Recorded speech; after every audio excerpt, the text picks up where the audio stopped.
Hi, I'm Sam Gannon. Welcome to Session 5 in the Vanderbilt Linkages Program's Scholarly Writing and Publication Series. Session 5 is all about mechanics and editing. Hopefully by this point you've written your manuscript and you're ready to start digging in on your revisions. We've got 3 segments for you that will help you do just that. The first segment is entitled Editing and Revising Your Work. We'll talk about the different types of edits that you can do and some of the important considerations in those edits. In the second segment, we'll talk about general mechanics, and the third segment is responding to criticism when you have it peer-reviewed with your colleagues.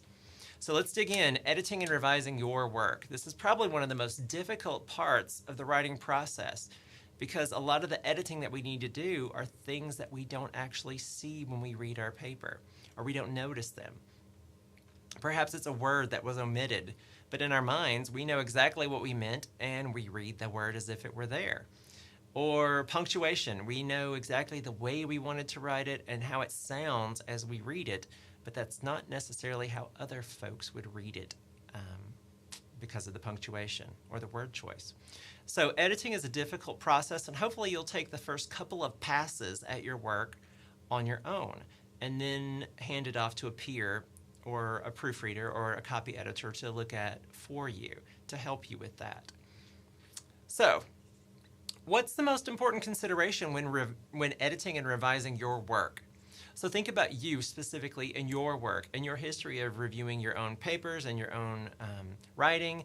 What's something that you kind of hone in on first? What's the thing that you look for?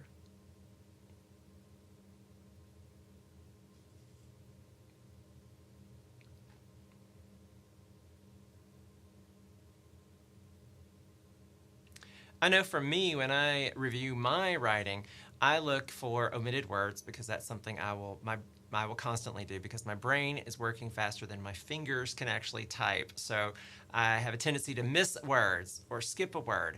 And when I write, I don't stop. I don't edit. I just keep going.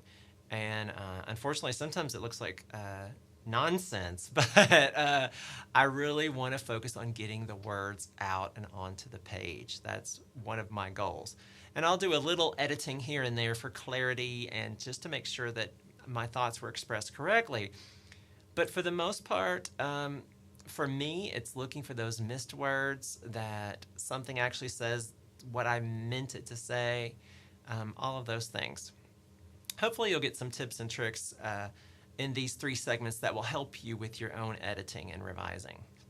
So the first edit you should probably do once you finish your manuscript and you take a short break from it so you can get some perspective is what's called a global edit. It's looking at the whole thing, right? The purpose of the global edit is to check for unity within the paper and continuity between the sections and the sentences and the paragraphs of the paper. So that really they're all pointing towards your primary argument, your primary research aim, your primary goal, your primary finding, your primary discussion, that they're all kind of pointing to the same thing and talking in the same way. So that's your global edit. Next, you're going to do a line-by-line edit, and this is the much more detailed edit. This is when you're really going to dig into things. So in the line-by-line edit, you're looking at the internal dynamics.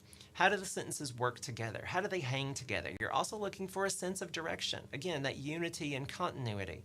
Is everything flowing together, going the same direction? Are we, pulling the reader, it's not a surprise at the end. And aha, we got, something completely different. We want folks to understand where we're going. We also want reader involvement. Even the most boring and technical of articles or topics could actually be really engaging and involving for the reader with the right choice of language and the right writing style. So you want to be sure that you've got that incorporated into your own writing. And then lastly, that your transitions between paragraphs and between sections are appropriate, that you're not just leaving the reader hanging at the end of a section going, what just happened here? I don't understand. You want to make a smooth transition between your major thoughts. Okay, so the elements of your line-by-line revision would include things like grammar and usage, word choice and diction, mechanics and formatting, style. There's a whole host of other words we could add onto this structure. But you're looking at all of the details, every granular element. And this is the point where I remind you to check your work. especially when you're looking at your quotations and your citations. You want to make sure that when you're quoting appropriately. I would even suggest if you have any doubt, go back to the original source material and make sure that you're appropriately quoting.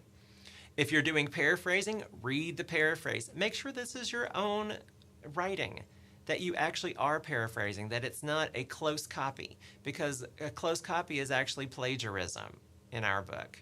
And we don't want to plagiarize. It's much better to just quote it and put the citation there so that folks know who you're quoting.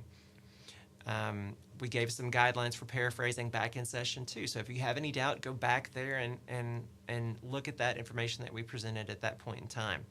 But definitely you want to check your work, make sure there's no aspect or no potential for plagiarism. Some additional tips throughout this line-by-line reading is to take a break between readings. Take a break after you write your manuscript before you do your global edit, then take another break.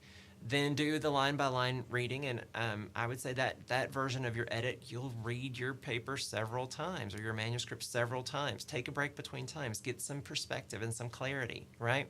Try reading it aloud. There's some process, and I'm sure someone could explain it to me, but there's a process involved when you read your work aloud that you don't experience when you read it quietly, not aloud. You're hearing yourself read, you're also processing it so that you can speak it aloud, and you're going to pick up on some things that you normally wouldn't see otherwise. You want to do a spell check, use your word processing software's spell check that's already embedded in that program, but you want to do a careful spell check. You don't want to just accept all the changes it presents to you, because some of them are probably not going to be appropriate. So you want to do a word-by-word spell check. It can be helpful to actually print out your paper, your manuscript, rather than trying to do all of this on a computer screen. If that's available to you, I say let's print that puppy out and look at it that way. Also read it backwards, not a word-by-word read, because that would just not make any sense, but a sentence-by-sentence read. Because sometimes when you take sentences out of their context, you are more likely to notice problems with sentences. So try reading it backwards. I would also say focus on one kind of error at a time. So if you're going to go through and look at spelling, do spelling. Don't look at grammar. Don't look at mechanics. Don't look at punctuation. Don't look at all these other things. Focus just on spelling. And when you're looking at punctuation, don't look at spelling. Look only at punctuation.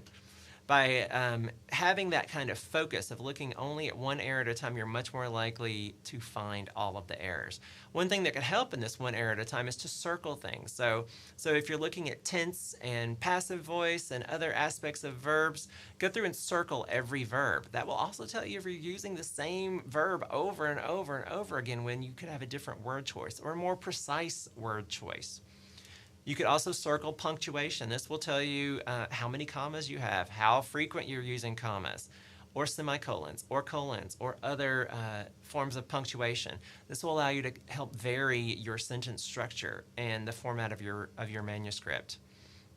You also want to check your data against the tables. Lots of folks will check the tables, and they'll check the data, but make sure the tables and the data are consistent and the same. You may actually need to go back to your primary data source to check those. And then you also want to check your references against how they're listed in your paper to make sure that those are consistent. So in a substantive edit, this is when you're going back after that line-by-line edit to check again for readability. You've made all these changes. Did that affect the readability of your paper? Is it still accurate? Is it still saying what it needs to say? Is it still drawing the right conclusions? Is it clear where we're going from the beginning? You know, again, we talked about backward design and the importance of knowing where you're going when you start. Again, your readers are going to want to know, where is this going? Where are we going with this manuscript? What's the goal here? You want to be sure you're being clear. If you've reorganized, you want to make sure that all of your pieces still point together. So if you introduce something in paragraph 3, and you talk about it in paragraph 4, but now you're going to make paragraph 4 paragraph 3, you need to introduce it. You need to reorganize a little bit so that it's still clear and it makes sense.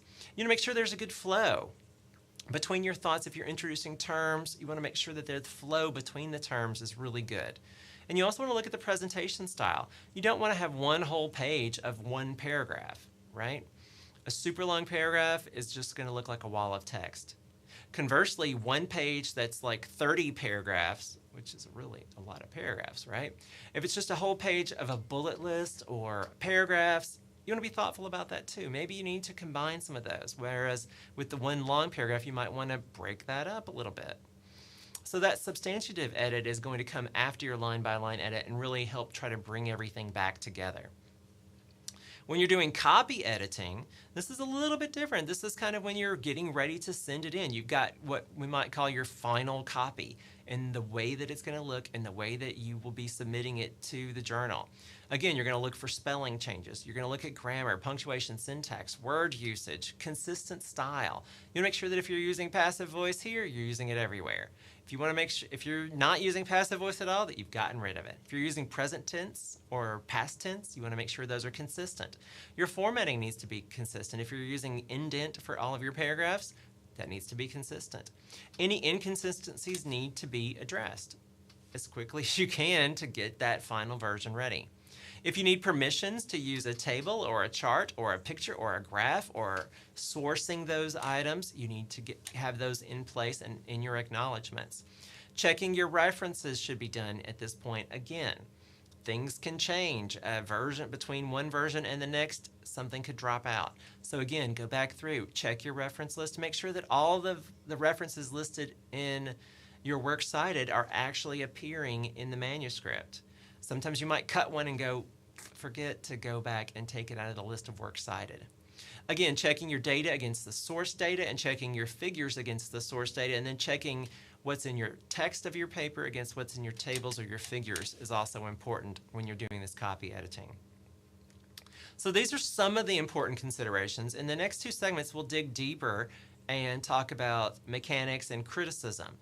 But until then, hopefully you'll talk with your small groups about general editing issues and revision issues. What are the problems that you face? What are the headaches and the hang-ups? If English is not your primary language, if it's not your mother tongue, what additional burdens does that place on you as a researcher or as a writer?